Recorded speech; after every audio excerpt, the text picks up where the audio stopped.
I guess, who communicates with the dead, who gets messages from the dead, and or they act as a go-between between the dead and the living person who wishes to call that dead person up. And then the Bible talks about Saul expelling the mediums and the spiritists. I'm not sure there's a whole lot of difference between a medium and a spiritist, but other versions refer to the spiritists as diviners, necromancers, psychics, wizards, fortune tellers, what have you there, depending on what version you're reading. So, let's see, let me take a minute here, see if I can get booted up here again. Right. While Alan tries to get booted up, I know some people called me and asked me questions about last week's class, and we had a great conversation. And now, while Alan's getting them booted up, let me ask, what are some things that you all thought about this seer or witch or whatever of Endor? What are some thoughts you had over the past week? And we'll ask this question to Alan to give you some time to get booted up. Okay, good. What are some of y'all's thoughts? What are some things that you processed and thought about? Such a bizarre story. Yeah, one thing that comes to mind is Leviticus 26.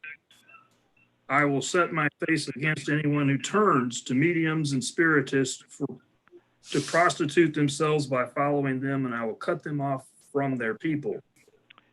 So you could interpret the death of Saul as because he went to this medium, he was punished for that in accordance with the Old Testament law. Wow, that's a strong point, Tom. That's a very strong point. Yes, that part of Saul's isolation and death for that passage.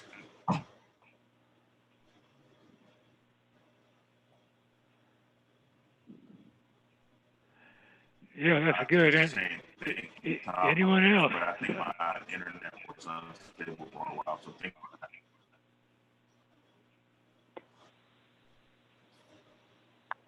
I wonder, this is Laura, I wonder what God would consider a spiritist today. I mean, I know there are a lot of people who are self-professing witches. They're neo-paganists. They prescribe to the Wiccan religion.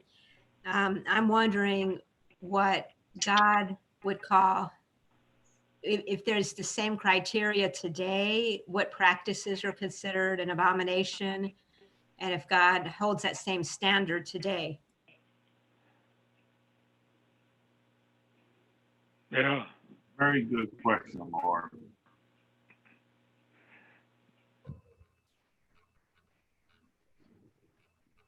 Very good question, Sister Laura. And that's one thing I tried to last week, and I think Alan did too, was trying to have a broader way of looking at witchcraft and sorcery. Trying to have a broader way of looking.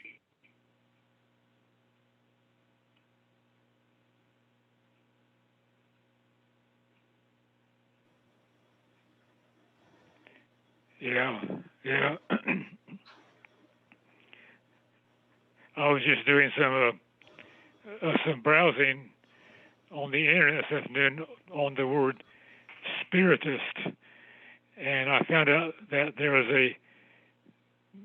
a Baltimore Spiritist Society. I didn't have a chance to do much searching on just what they were all about. They're up somewhere in the Towson area.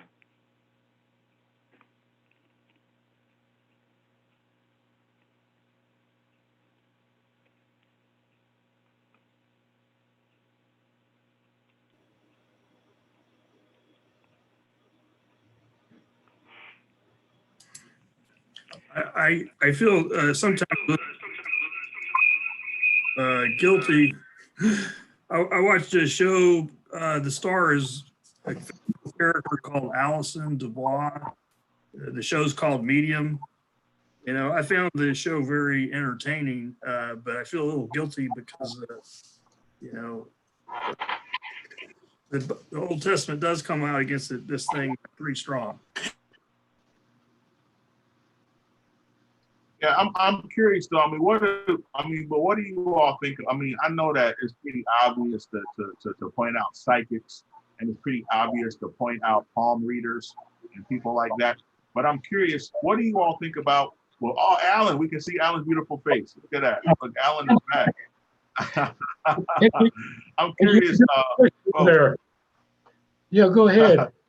I'll pass it back to you, Alan. I'm grateful we got it all worked out. But I'm curious, what do you all think about other things like books like The Secret, concepts like wishful thinking, things like this? You know, people who say, I'm not religious, but I'm spiritual. I mean, aren't these things in a similar vein or no? Good question. I actually went to a palm reader when I was in my 20s. My mom, it was called the Palmer House in, I think, Utah Street in Baltimore. It was a restaurant. And I remember her name. Her name was Linda. And I went to her a number of times. I was in sort of a crisis then. And whether she was from Satan or whatever, I sort of like, she was helpful and she knew I was in a crisis. And she told me that the reason that I was, that was the reason I was seeing her, because I was in a crisis. Now you can make of that whatever you want. I wasn't a Christian then. I was just sort of like, sort of screwed up in terms of my beliefs and things like that. But I think my spiritual well-being was being targeted. I was being targeted to kill by Satan. And I think the Lord allowed that to happen to provide me with some point of reference in terms of what might be going on, because I was truly clueless.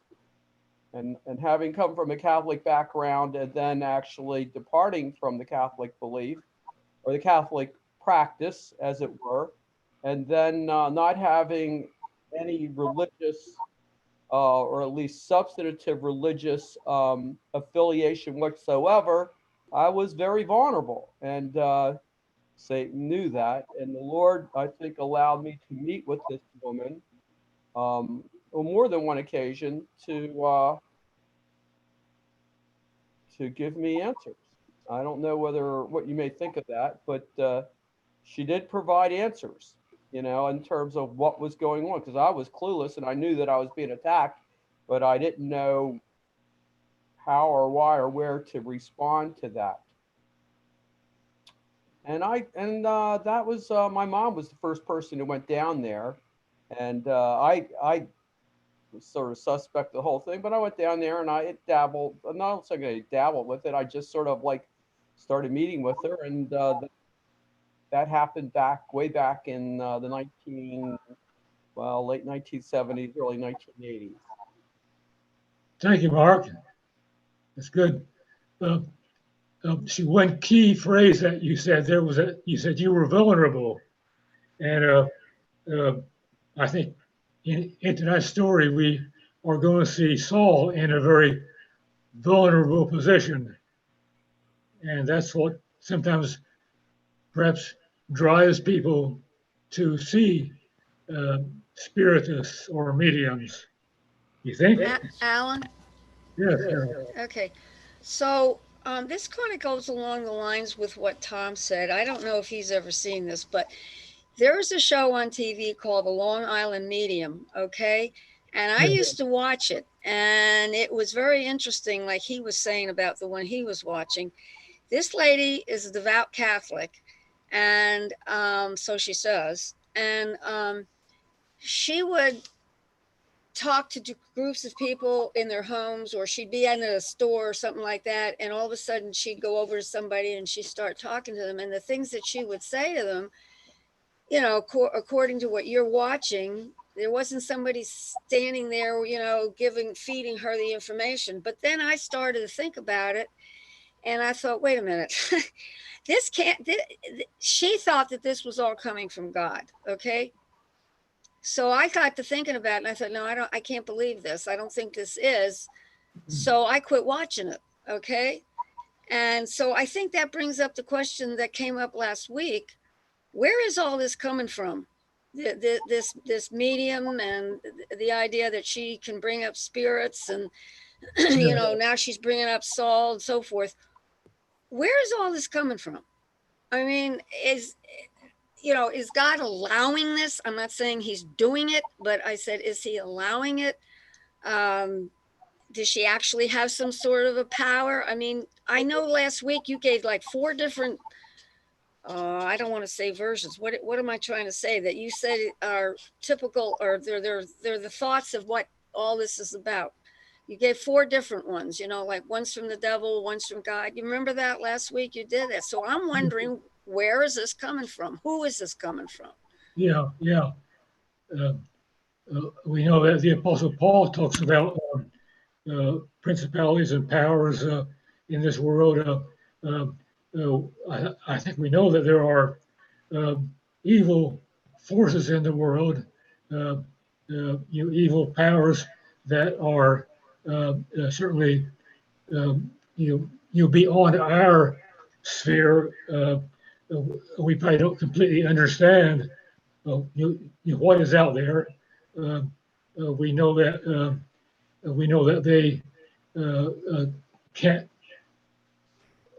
We know that they operate. Well, I'm not sure how to say this. They don't have the power that God has. Certainly, God is supreme. He has no rivals. But that doesn't mean that there aren't evil spiritual forces in the world that don't act in ways that we don't understand. Alan, Yeah. Inside of that framework, how do you suppose that the medium and the evil spirits were able to get access to a holy prophet who provided, it seemed like, divine insight? Exactly. That's kind of a key question for tonight. What really happened there at Endor?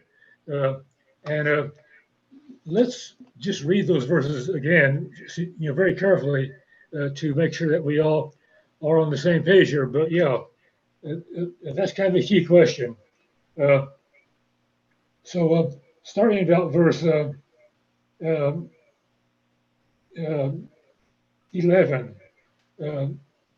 where the woman asked, "Whom shall I bring up to you?" "Bring up Samuel," he said. And that's Saul talking to the woman. When the woman saw Samuel, she cried out at the top of her voice and said to Saul, "Why have you deceived me? You are Saul." And the king said to her, "Don't be afraid. What do you see?" The woman said, "I see a spirit coming up out of the ground." "What does he look like?" he asked. "An old man wearing a robe is coming up," she said. Then Saul knew it was Samuel. He bowed down and prostrated himself with his face to the ground.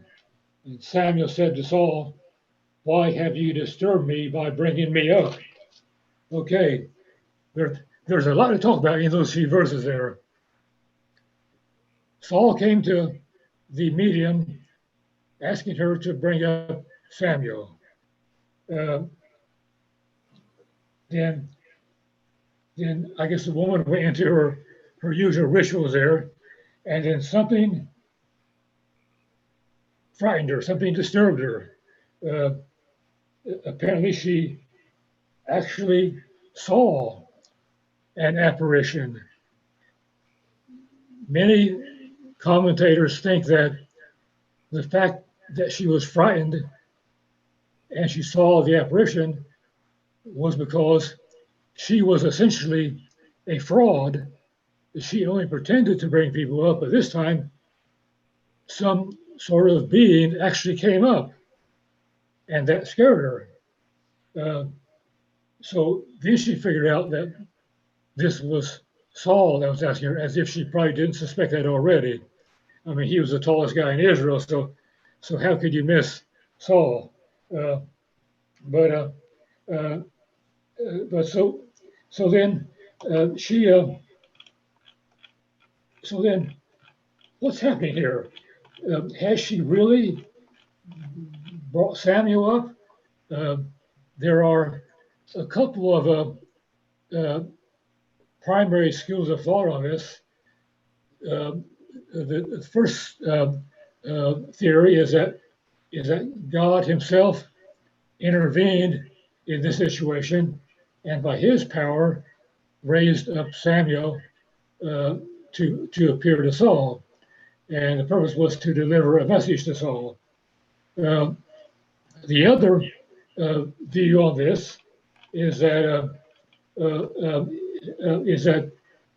there was either some sort of a being raised up, or there was nothing raised up, but the woman was only putting on a good act for Saul.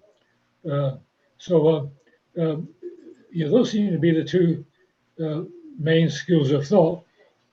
Either Samuel was really raised up, or or this was all a hoax, and Saul was scammed. See, nothing really happened there, and there are a lot of people on both sides of that question. The early church fathers seem to be divided over that. Some thought that God did indeed intervene, and others thought that if any thing appeared at all, is either a demon impersonating Saul, or there was really nothing there. Because remember, if you read the story very carefully, the only person who actually, quote, saw anything was the witch. Saul never saw Samuel. He was speaking to Samuel through the medium. That's what mediums do. They're the go-between between the dead spirit and the live person wanting to talk to them. So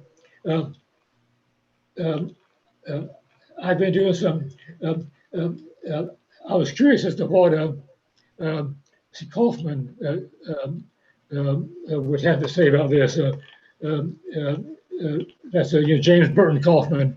We have a set of his commentaries in the library at church. I'm not sure if we had the entire set, but what Kaufman does in his commentaries is he will pull or he'll research various varying interpretations of the scripture, and he'll pull them together and examine them side by side, and then he'll usually make a call. I go with this one, or I go with that one, and so in this case, Kaufman calls this one of the most difficult passages in the Bible, and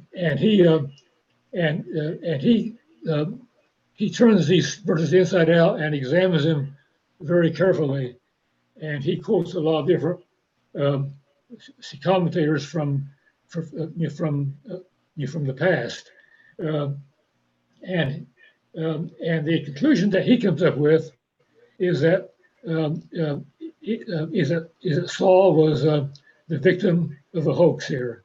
Was that if there was any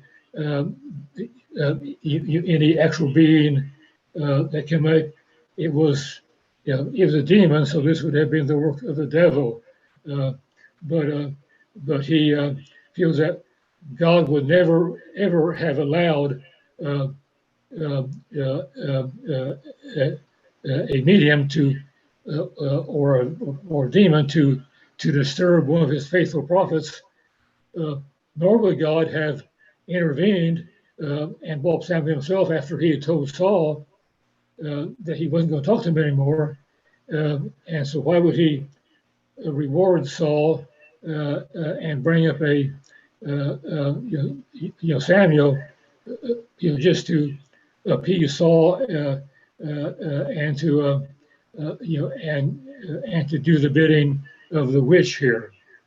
So that's kind of some of the general ideas around this.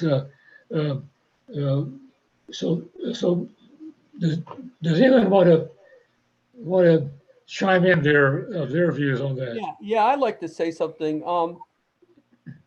There's this like old saying, just because you're paranoid doesn't mean you're not being followed.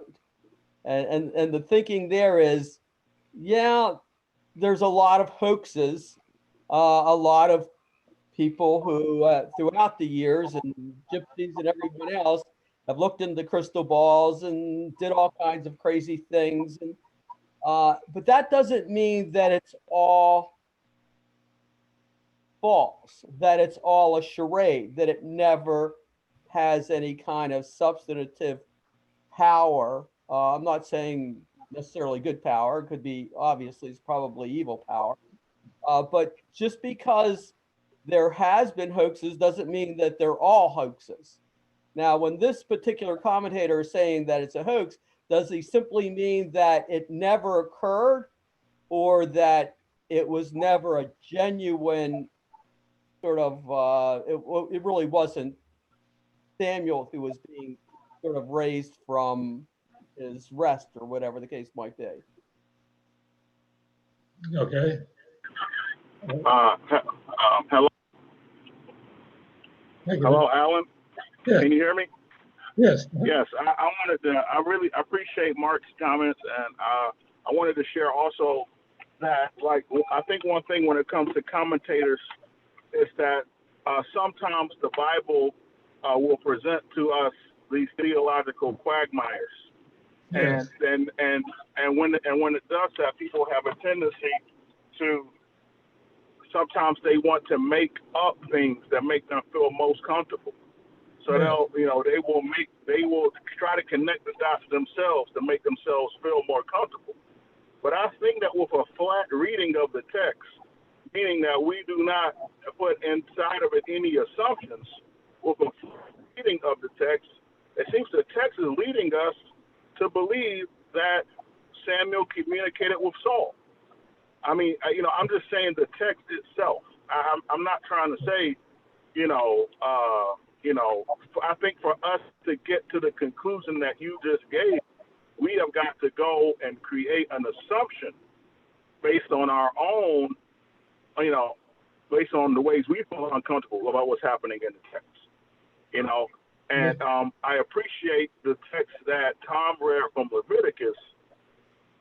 To me, if the Bible says don't practice sorcery, don't practice witchcraft, to me, there must be a way to practice it. The Bible doesn't say don't practice flying around the earth, like a bird. Don't be a human that flies around the earth like a bird, because it's impossible, as far as I know, for a human to take flight like a bird and fly around the earth, except if we're in an airplane. But I'm just mean with our bodies, we just somehow can fly around the earth with our basic bodies.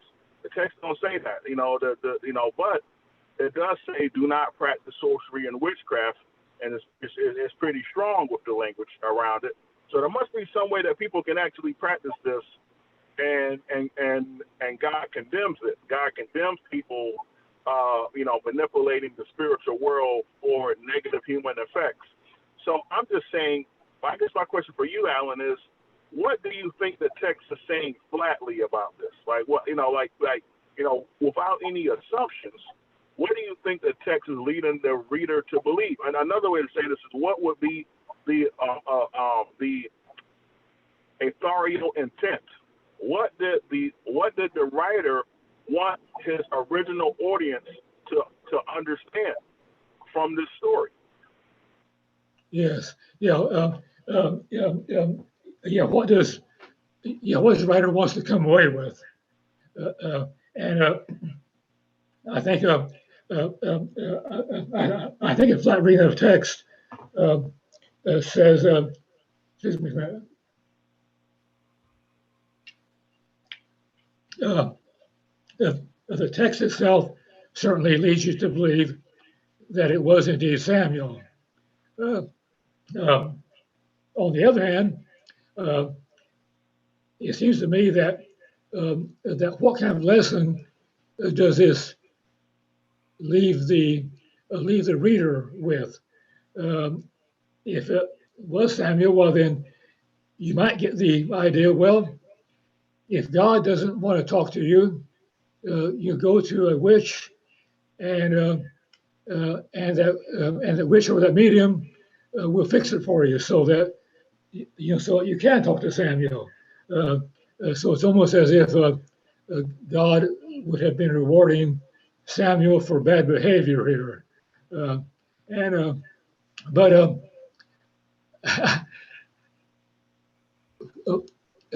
I can see it being either way. I can see it being Samuel did actually come up from the dead, although Samuel seems to blame the medium and Saul for bringing him up. He doesn't mention God, or it could be a demon impersonating Samuel. Some think that that it was a demon who raised Samuel from the dead, but I don't think that's really a possibility there. I don't think God would ever allow that to happen. Or it may have just been all a big show for a scam for Saul was scammed, and to me the irony of it is if the latter is true, the irony of it is that's the last thing that happens to Saul while he's alive. He gets scammed by a medium that he had at once tried to expel from Israel, and then ended up going to her, but I don't know that there is a way to get a really good answer here. Yeah, I mean, and Alan, I mean, I agree with you. I think we can go either way with it, but I also think it's important to know how the people during the time when Samuel was written saw the afterlife. They didn't really see it like we see it, as like a heaven and hell and some believe in a paradise and the Hades. But they had another concept of Sheol, which was their understanding, and this story seems to fit in how they saw Sheol. You see what I'm saying? And I think what's very interesting about it is that Saul clearly meets his demise right after this story. As Tom pointed out earlier in the class, Saul does this, and then after that, it's kind of the end for him. And so I think that's very interesting that Samuel's words kind of, they came. Samuel or whoever it was who said it, the words came to pass. Yes. And I mean, as far as how I understand evil and the devil and demons and all, they are not all knowing. Demons are not all knowing. No. And so, whoever this entity was, they said things that actually came to pass. Right. Which is also very interesting, and I think that's a part of how the audience would have received it. That this entity, Samuel, or whoever it was, came and said things, and it actually came to pass. And shortly after the story, Saul meets his end. Right. Yeah. Good. So I have a question here. Just based upon what's being said tonight among the participants, you get the impression that Saul was sort of like giving credence to demonic powers, that he was sort of like some type of, I guess, whatever you would call it, a witch himself, or someone who actually was actively involved in that. But that's just not the case. He was the one who actually expelled all the witches from Israel, from my understanding. So it's just, there's a lot of things that are disconnected here that just don't make a lot of sense.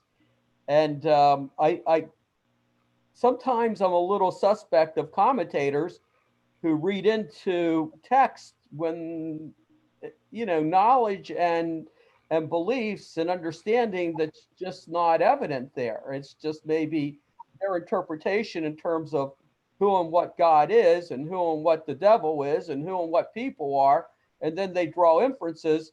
But that doesn't mean they're right. That's just an inference. They're just using their own human logic and their own human understanding, however developed it might be, to reach conclusions. And I'm not sure that that's always appropriate, and I don't believe it's necessarily always accurate. So I don't know. That's sort of my view. I think sometimes we just have to accept that we don't know. Okay. Okay. Thank you, Mark. Let's see, Tom, did you have a comment? I know. Yeah, as I said earlier, it could be the catalyst that he dies because he went to the medium, and because he broke the Old Testament law doing so. That could, the reader of that time would read a link between this sin and the death. And as Lawrence pointed out, yeah, no normal fraudulent medium is going to tell the client, you and your sons will die tomorrow by the hands of the Philistines. That's just not good business. Alan? Yeah. Okay, I have kind of a question in a way.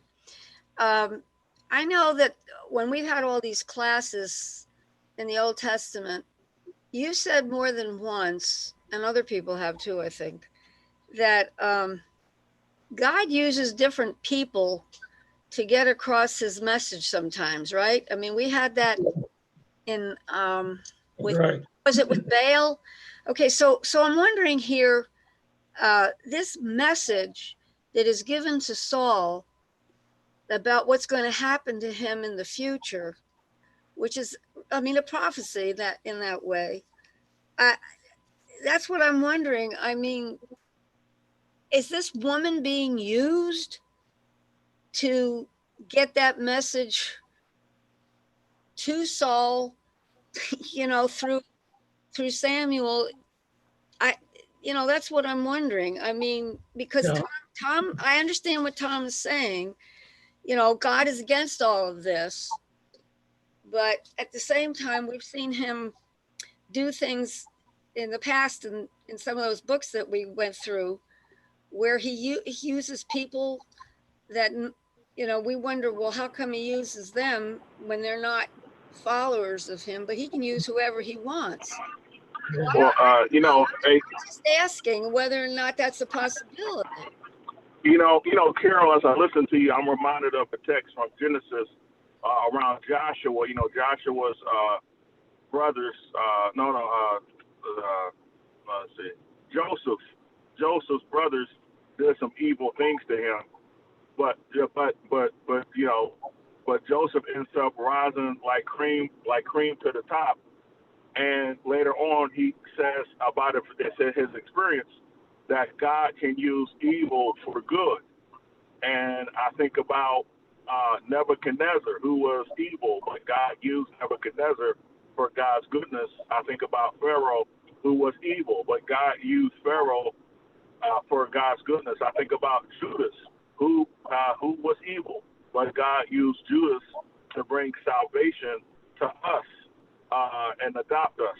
So, God is very expansive, and God can use evil for good. I wanted to reply to Carol's comment with that reminder about Joseph.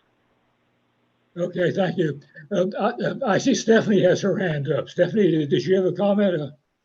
Yes, I was listening to all the comments, and I was thinking the same thing, that God can use evil people to do, bring some good out. And at first I thought with the medium, because I always thought that they were frauds. The question that came up supposedly when Samuel rose was just a general question. And then it looks like the conversation becomes more specific around verse 16. And I've heard about fraudulent mediums that they will ask you some questions and get information out of you, and then that's how they build that whole, build this case and tell you that they are talking to someone from the past or seeing to the future, because they have asked you questions and you've given up information without knowing it. Yeah. So at first I thought, well, maybe this woman was, a fraud, but then verse 16, it got to be more specific, because the medium, no one else would know this but Saul and Samuel. It's possible, well, that she was a fraud, but she was also speaking things that were true, though. That it's possible, even probable that God was working in this, even with a fraud. God was still getting his message across. Right. So, okay. Well, this is very interesting about this medium. Alan, I want to point out as well that I want to emphasize this again, that if the Bible tells us not to do it, then it must be possible to do it. I want to share that. If the Bible is telling us not to do this, not to practice this, then it must be possible to do it. I want to share that. I want to remind us of stories like Simon the sorcerer, and something that we might not know because it's not clear in the text, but Nazareth was a place that was full of false messiahs and false prophets. One of the reasons why Jesus struggled so much with people calling, people said that Jesus was doing what he was doing with the power of Satan, or with the power of the Beelzebub. They were saying these sorts of things to him. The reason why is because there were so many false prophets coming out doing tricks, doing hard things that were hard to explain, who was doing things that didn't who were doing things that were not readily explained before Jesus came. And so Nazareth already had a reputation for people coming out doing things that you could not explain and calling themselves to be messiahs. So I just want to point this out, that I do believe that there are people who can practice sorcery and witchcraft and do evil things and hurt people through manipulation of the natural and spiritual world.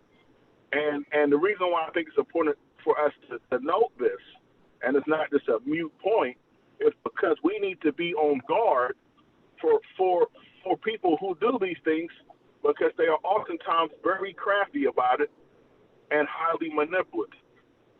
And sometimes it's a lot more subtle than we realize. I just want to point that out. Yeah. I just like to say something about my experience years ago when I did meet this card reader and this palm reader at the Palmer House. She did know stuff about me that was intimate, that even people in this church don't know about me. And she knew things that were going on that only she could know, only that had to be inspired, had to come from somewhere. And to this very day, I don't claim to understand that fully, but she did have a measure of like supernatural understanding about things that were going on in my life. And she was helpful. She explained things to me that I otherwise didn't know. And she was pretty candid about the entire situation. She didn't sugarcoat it. and say that it was just sort of a lighthearted type of episode.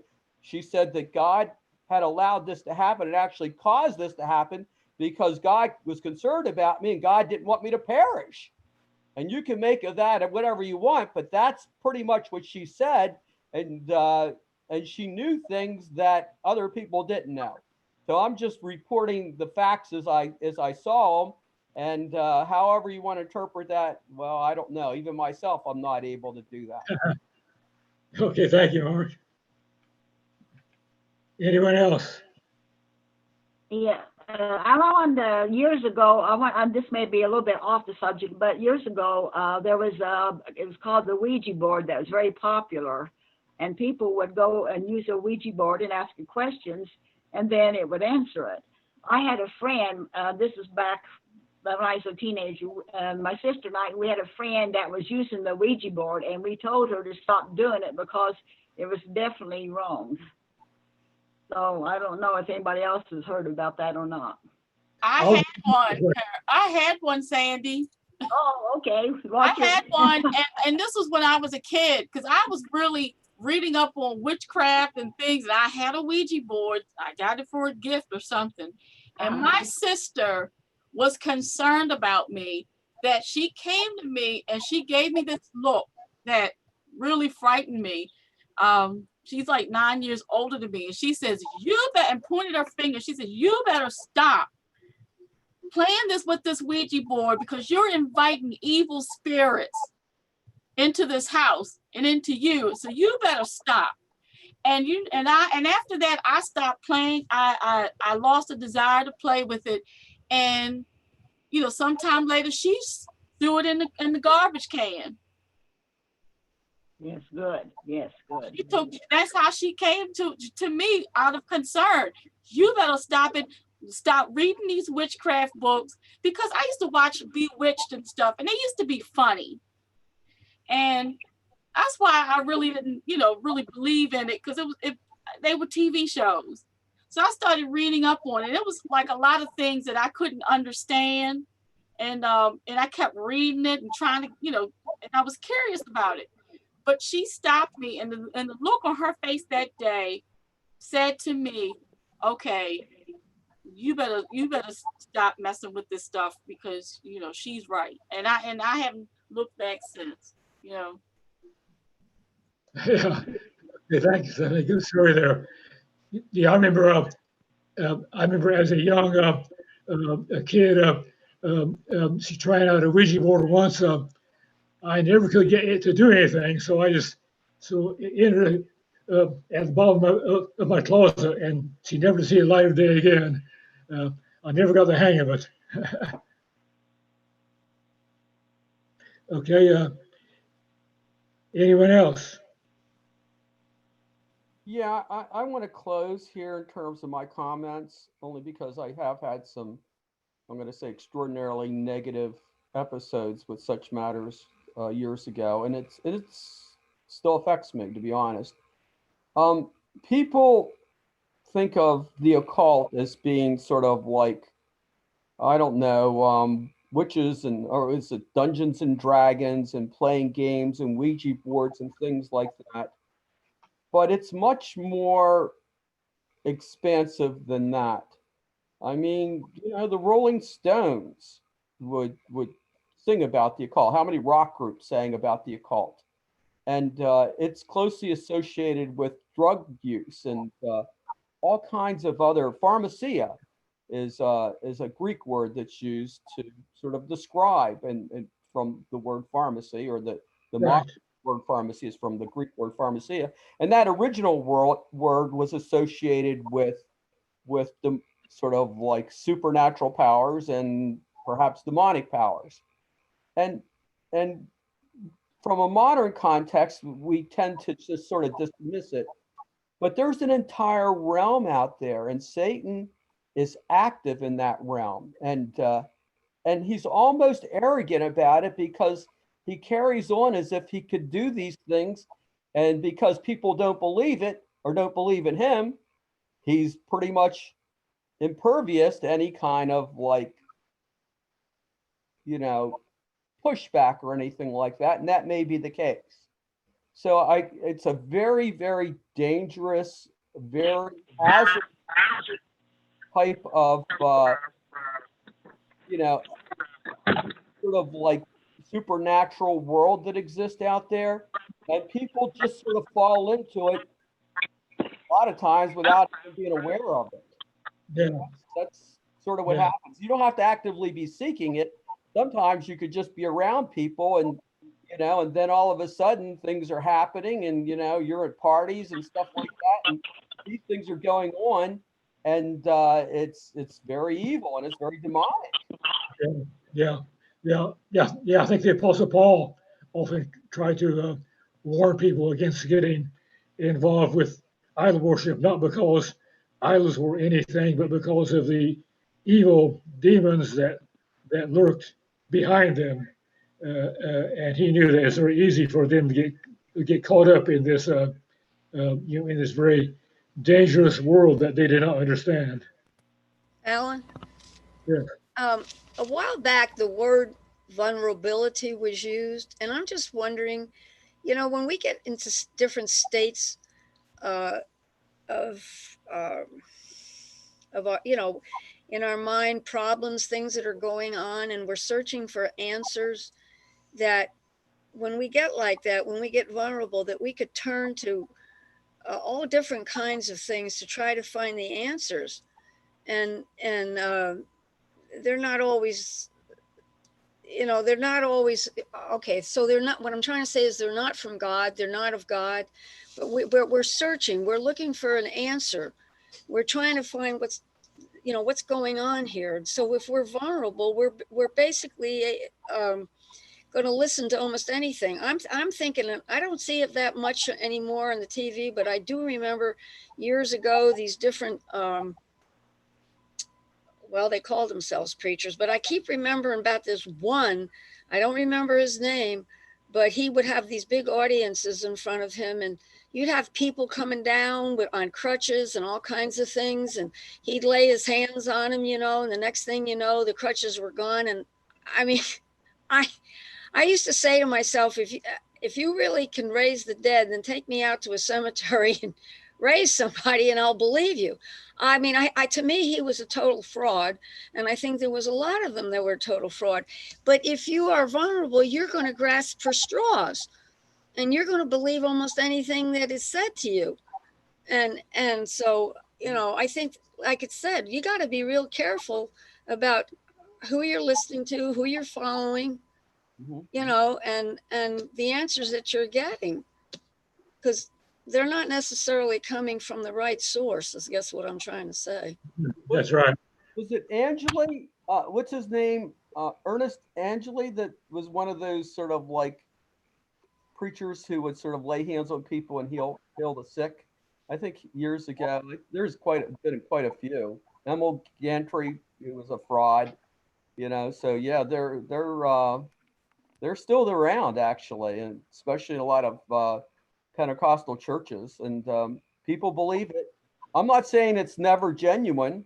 It could very well be genuine, but I think it could also very well be fraudulent, so I just don't know. Okay.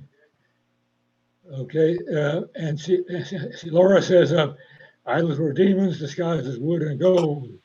Moses talks about that in Deuteronomy 2. And then Stephanie says, the one that killed all his members too. Yeah, I wanted to share earlier, Alan, with Mark's, not the last comment, but the comment before, about the expansiveness of sorcery. When I was working, my first degree is in audio engineering. And we took a class, and in that class, it was just about engineering. And there was a section of the class that was called psychoacoustics. And in the psychoacoustics class, we learned about frequencies, that when humans experience and feel these frequencies, they can make them more angry. Some frequencies will make humans more sexual. Other frequencies will make humans more other frequencies will make humans more tired and sleepy. And all of this, like they were teaching us this so that we can understand these frequencies, so we can use them to work in to work in the field of audio engineering. To me, that is sorcery. You know, when you see these commercials and they have these little kids and they show all of these snaps and all these screens, and they have this toy and they make the kid feel like that they're nobody without this toy. Right. That is sorcery. I mean, you know, in certain parts of Britain, of the UK, I should say, they have banned advertising to children, but because of this element, you know, that's sorcery. And you know, and as Mark pointed out about the pharmacy, you know, our pharmacy, and prior to the 15th century, would have been viewed as sorcery. Going to get a little pill that can make your eyelashes grow, that can make you feel aroused, that can make you feel happy. That's sorcery. You think about illegal drugs like LSD. You take these drugs and have the most bizarre trips. People explain these bizarre trips that they have and all these crazy things that they experience. And of course, you know, some of the early researchers of this, I think one guy's name was Leary. You know, he felt like he was having spiritual experiences by using LSD. A lot of the people, you know, you think about the hippies and Woodstock and all of that, they thought they were having spiritual experiences. Well, what kind of spirituality was that? You see? Yeah. And I mean, I think that when our music, the food that we eat, and even some of the drugs that people take, we should look at them suspiciously sometimes and ask ourselves, is this something that God wants me to do? Or is this sorcery? You know, and I mean, I think we got to be really on guard about this, because I think it's something that is really prevalent in our world, and we oftentimes don't pay enough attention to it. We just think, as Mark pointed out, we just think about, you know, palm readers and Dungeons and Dragons and stuff like that. But we don't think about the ways that it's in our daily lives, like it's in our everyday lives, the ways that you know, that the natural world and the spiritual world are being manipulated to move humans or to cause humans to make decisions or to do certain things that's against the will of God. Yeah. Oh yeah. Drugs can do a lot to impact the way that you feel and make you susceptible to certain things. With wishes. I remember several years ago, I went to my doctor. I was having muscle spasms in my back, and she prescribed this potent group of medications that I took one dose and I felt like I was up in the clouds. I never took another dose again, but I eventually got over my spasms, but not with that combination. Anyone else? Hi, Alan. I was thinking about this. When you're talking about, you know, the plants and all, you know, many thousands of years ago, people lived off the land, and you know, they were living off of plants and probably medicine. You know, the archaeologists now, you know, find things that, you know, that people drew thousands of years ago, and I'm wondering, some of the things that they left on the walls of caves and all, is that a possibility that some kind of gateway drug or some food that made them hallucinate, and they, you know, saw things that could have been spiritual, and they drew pictures, and now archaeologists are trying to determine, is this something extraterrestrial, you know? And I've always wondered that, you know, why they're drawing these crop circles and these weird things on you know, cave walls that no one knows, because, you know, there's no written record of it. That could, perhaps that's what happened. Yes. Good. Thank you. We're out of time, folks. Thank you for all your comments tonight. I don't know if we're any closer to solving the Samuel Saul witch of Endor problem here, but I guess we'll move on to chapter 29 and resume the story of David. So I appreciate all your comments tonight, and And let's see, who's doing our prayer request tonight? Tom? Okay. Okay, Tom, take it away. Yes, please put prayer request into the chat or jump in now. Tom? Go ahead, Carol. Okay, I have some really great news. I want to thank everybody, okay, who has been praying for my son Daniel. The last time I mentioned that he was having another interview on Monday with a company called Site One that he had been with before.